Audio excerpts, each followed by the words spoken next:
नमस्ते स्टूडेंट्स। तो आज हम लोग आगे बढ़ते हैं unit 4 moving charges and magnetism में और एक बहुत ही इंपॉर्टेंट टॉपिक को समझेंगे, torque on a current loop और मैग्नेटिक डाइपोल। बिल्कुल टेंशन मत लीजिए, एकदम सिंपल तरीके से समझाऊंगा और ये पूरा एग्जाम सेफ एक्सप्लेनेशन होगा। तो चलिए शुरू करते हैं एक सिंपल से सवाल से। कभी सोचा है कि ये जो पंखा चलता है या कोई भी इलेक्ट्रिक मोटर, आखिर ये घूमते क्यों हैं? मतलब बटन ऑन करते ही ऐसा क्या जादू हो जाता है कि ये स्पिन करने लगते हैं? इसका जवाब इसी टॉपिक में छुपा है। अच्छा, तो इस घूमने के इफेक्ट को आसान भाषा में समझने के लिए एक सिंपल सी एनालॉजी लेते हैं। इसको ऐसे सोचिए, जैसे लूप पर फोर्स का झूला।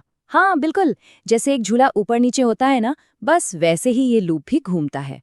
तो अब इस डायग्राम को ध्यान से देखिए। जब भी हम एक करंट कैरिंग रेक्टेंगुलर लूप को एक मैग्नेटिक फील्ड में रखते हैं तो क्या होता है, उसकी जो आमने सामने की साइड्स है ना, उन पर दो फोर्सेस लगती हैं, F1 और F2।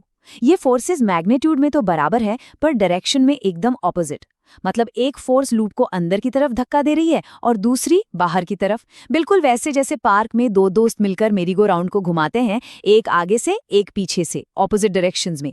इन्हीं दो फोर्सेस के जोड़े को हम फिजिक्स में कपल कहते हैं और यही कपल इस लूप में टर्निंग इफेक्ट यानी कि टॉर्क पैदा करता है। तो देखिए, ये जो एनालॉजी थी, ये कॉन्सेप्ट को फील करने के लिए बहुत अच्छी है, लेकिन एग्जाम्स में तो फॉर्मूला ही काम आएगा, राइट? तो चलिए अब इसके ऑफिशियल एनसीईआरटी फॉर्मूला पर चलते हैं। ओके, सो ये है हमारा मेन फॉर्मूला। एनसीईआरटी के हिसाब से टॉर्क, जिसे हम इस ग्रीक लेटर टाउ से रिप्रेजेंट करते हैं, उसका फॉर्मूला है IAB sin थीटा। बस यही वो मैथमेटिकल एक्सप्रेशन है उस टर्निंग फोर्स का जिसे हमें एग्जाम्स में यूज करना है। चलिए अब इस फॉर्मूला को ना एक एक करके डिकोड करते हैं। सबसे पहले ये टाउ, ये है टॉर्क यानी टर्निंग फोर्स और इसकी यूनिट है न्यूटन मीटर। फिर है I, simple, current in Ampere's. A है लूप का एरिया यानी लेंथ इनटू ब्रेथ। B है मैग्नेटिक फील्ड की स्ट्रेंथ, जिसे हम टेस्ला में नापते हैं। और हाँ, सबसे इंपॉर्टेंट ये है थीटा। ये M और B के बीच का एंगल है। इसके बारे में हम थोड़ी देर में डिटेल में बात करेंगे, ये बहुत जरूरी है। ठीक है, फॉर्मूला तो देख लिया, पर अब सवाल ये है कि ये टॉर्क आखिर बनता कैसे है, इसके पीछे का लॉजिक क्या है।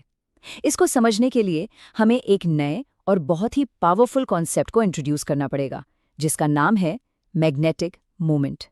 तो ध्यान दीजिए यहाँ पे, स्टेप 1 जो आर्म AB है उस पर फोर्स लगता है F1 IBB अंदर की तरफ। स्टेप 2 एग्जैक्टली उतना ही फोर्स F2 लगता है आर्म CD पर IBB, लेकिन इस बार बाहर की तरफ। अब यहाँ एक बहुत जरूरी बात है, ये दोनों फोर्सेस F1 और F2 इक्वल और ऑपोजिट तो हैं, पर इनकी लाइन ऑफ एक्शन एक नहीं है।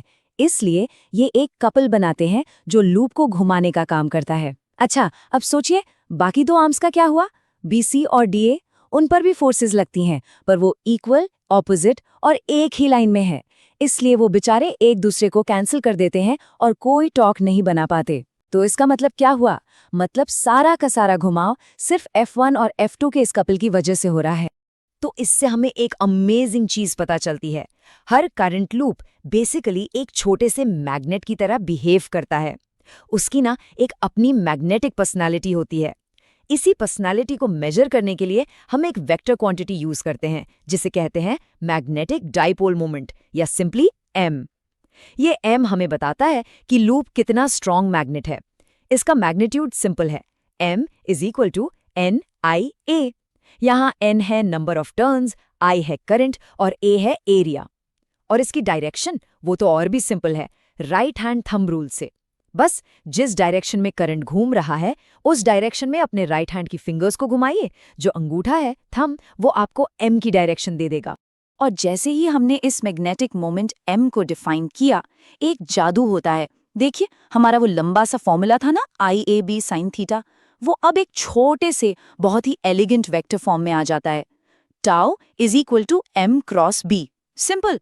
चैप्टर 1 याद है, इलेक्ट्रिक डाइपोल पर टॉर्क क्या था? P cross E। ये बिल्कुल वैसा ही है।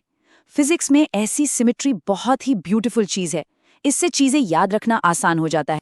चलिए अब आते हैं इस टॉपिक के सबसे इम्पॉर्टेंट पार्ट पर, वो हिस्सा जहां अक्सर स्टूडेंट्स गलती करते हैं और अपने मार्क्स गंवा देते हैं। मैं इन्हें कहती हूँ एग्जाम के साइलेंट किलर्स। दो ऐसी गलतियां हैं जो हमें बिल्कुल बिल्कुल नहीं करनी है।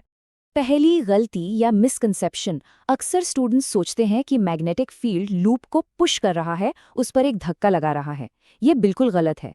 करेक्ट आइडिया ये है कि नेट फोर्स इस पर हमेशा जीरो होता है।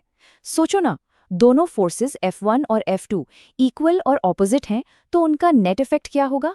जीरो। कोई पुश नहीं है, कोई पुल नहीं है, सिर्फ घुमाव है, सिर्फ टॉर्क है। इस बात को दिमाग में बैठा लीजिए, नेट फोर्स इज जीरो।